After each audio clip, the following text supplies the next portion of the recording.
In pediatrics, let's continue the clinical scenarios of tall and short stature. So next हम fragile X syndrome के बारे में देखते हैं.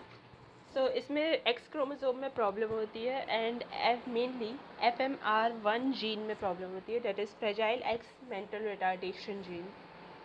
तो ये X लिंक्ड रिसेसिव डिसऑर्डर होता है. इसके फीचर्स क्या होते हैं? एक तो टॉल स्टेचर होता है चाइल्ड का, IQ लो होता है इसका, और मोस्ट कॉमनली इनहेरिटेड कॉज होता है ये इंटेलेक्चुअल डिसेबिलिटी का, fragile x syndrome.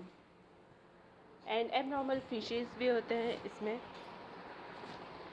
Now fishes कैसे हो जाता है? इलोंगेटेड फिशेस होता है, चिन इलोंगेटेड हो जाता है एंड लार्ज ईयर्स रहते हैं चाइल्ड के. मैक्रो ऑर्किडिज्म हो जाता है, मीन्स टेस्टिस एनलार्ज्ड हो जाता है.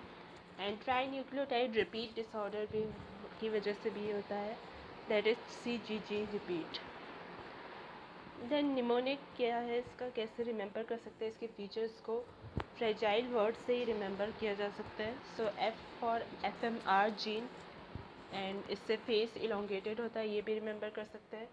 R से क्या हो जाएगा? Recessive, that is x linked recessive disorder होता है ये. A से हो जाएगा कि ऑटिज़म एंड ADHD की रिस्क इसमें बढ़ जाती है, अटेंशन डेफिसिट हाइपरटेंसिव डिसऑर्डर की रिस्क बढ़ जाती है. देन G से हो जाएगा कि गोनैड्स इसमें ट्रांसफॉर्म हो जाते हैं. गोनैड्स का क्या हो जाता है? जाइंट गोनैड्स हो जाते हैं, दैट इज़ मैक्रो ऑर्किडिज्म हो जाता है. सो इसको कॉन्जेनाइटल जाइंट गोनैड्स से भी रिमेंबर कर सकते हैं. सो क्योंकि इसमें 3 अल्फ़ाबेट्स आ रहे हैं CGG, तो दैट इज़ CGG रिपीट भी उससे रिमेंबर किया जा सकता है. एंड I से हो जाएगा इंटेलेक्चुअल डिसेबिलिटी, जबकि LE से हो जाएगा लार्ज ईयर्स. सो ये फ्रेजाइल एक्स सिंड्रोम के बारे में था. देन एक क्वेश्चन है, 3-year-old चाइल्ड है, male child, and intellectual disability है उसमें. विजुअल डिफ़िकल्टीज़ है, वो टॉल है एंड फिंगर्स इसके लॉन्ग एंड स्लेंडर है, पतले हैं. कंसेंजीनियस मैरिज है. देन डायग्नोसिस क्या होगा इसका? सो एक तो वो टॉल है, एरेक्नोडैक्टिली है, इसकी फिंगर्स लंबी हैं एंड IQ कम है इसका, डिसलोकेटेड लेंस की पिक्चर में दिख रहा है. देन इनहेरिटेड डिसऑर्डर है, ये भी पता चला है क्योंकि कंसेंजीनियस मैरिज है. देन डाउनवर्ड डिसलोकेशन भी इस पिक्चर में दिख रहा है, डिसलोकेटेड लेंस का. सो ऑप्शंस इसमें दिए गए हैं कॉन्स्टिट्यूशनल टॉल स्ट्रेचर के, second Marfan syndrome, third homocystinuria and fourth Klinefelter syndrome. So constitutional tall stature तो नहीं हो सकता क्योंकि यहाँ पे एबनॉर्मेलिटीज़ प्रेजेंट है. देन मॉर्फन सिंड्रोम भी नहीं हो सकता है क्योंकि मॉर्फन सिंड्रोम में नॉर्मल IQ होता है एंड अपवर्ड डिसलोकेशन होता है. एंड फोर्थ क्लाइनफेल्टर सिंड्रोम नहीं हो सकता है क्योंकि इसमें कोई सिम्टम्स नहीं है क्लाइनफेल्टर सिंड्रोम के. सो आंसर होगा इसका होमोसिस्टिनूरिया. नाउ मार्फन सिंड्रोम और होमोसिस्टिनूरिया में क्या क्या डिफरेंसेस होते हैं? एक तो इनहेरिटेंस में डिफरेंस होता है. मार्फन सिंड्रोम ऑटोसोमल डोमिनेंट होता है एंड होमोसिस्टिनूरिया ऑटोसोमल रिसेसिव होते हैं. देन मार्फन सिंड्रोम में फिब्रिलिन का डिफेक्ट होता है एंड होमोसिस्टिनूरिया में सिस्टेटियन बीटा सिंथेज का डिफेक्ट होता है. थर्ड IQ का डिफरेंस होता है. मार्फन सिंड्रोम में IQ नॉर्मल रहता है एंड होमोसिस्टिनूरिया में IQ लो हो जाता है. देन फोर्थ डेवलपमेंटल डिले होता है. तो मार्फन सिंड्रोम में डेवलपमेंटल डिले प्रेजेंट नहीं होता है जबकि होमोसिस्टिनूरिया में होता है. Then fifth lens dislocation Marfan syndrome में सुपेरियर लेटरल होता है, मेनली अपवर्ड साइड होता है एंड होमोसिस्टिनूरिया में इंफेरोमीडियल होता है, तो नेज़ल साइड में भी बोल सकते हैं, इंफ्रोनेज़ल या फिर लोअर साइड में.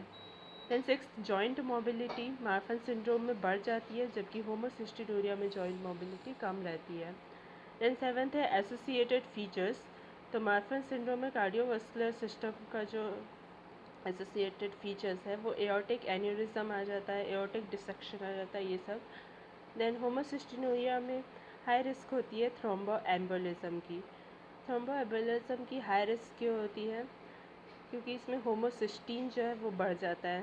होमोसिस्टीन की साइकिल क्या होती है? डाइट्री अमीनो एसिड से मिथियोनिन बढ़ता है एंड मिथियोनिन से होमोसिस्टीन बनता है. देन होमोसिस्टीन से सिस्टेटिन बीटा सिंथेज के प्रेजेंस में सिस्टेथायोनिन बनता है एंड इससे सिस्टीन बनता है. तो अगर होमोसिस्टिनूरिया में सिस्टेटिन बीटा सिंथेज में डिफेक्ट आ जाता है तो उसकी वजह से होमोसिस्टीन बढ़ जाता है. एंड ये एंजाइम जो है पायरिडॉक्सिन डिपेंडेंट एंजाइम होता है। एंड यहाँ पे एक अल्टरनेट साइकिल भी होती है कि होमोसिस्टीन से मिथियोनिन बनने के लिए क्या चाहिए होता है, बीटेइन चाहिए होता है, जो कि फोलेट B12 डिपेंडेंट भी होता है। सो होमोसिस्टीन अगर फाइनली बढ़ जाता है तो थ्रोम्बोएम्बोलिज्म की रिस्क बढ़ जाती है। ये अकेले वाली बात है साइकिल से पूरी। Then arm span greater than height होता है। इस कंडीशन में होमोसिस्टिनोरिया में 5 और 10 सेंटीमीटर का डिफरेंस आ जाता है। कॉमन सिम्टम्स होते हैं ये मार्फल सिंड्रोम के एंड होमोसिस्टिनोरिया के। इसको बोलते हैं डॉलिकोस्टिनोमेलिया। ना ट्रीटमेंट कैसे होता है होमोसिस्टिनोरिया का, पायरिडॉक्सिन का सप्लीमेंटेशन देते हैं या फिर अभी अल्टरनेट साइकिल के लिए बीटेइन का सप्लीमेंटेशन देते हैं जिसके कि होमोसिस्टिन को फाइनली हम डिक्रीज कर सकें। सो ये थे clinical scenarios of short and tall stature. Thanks for watching.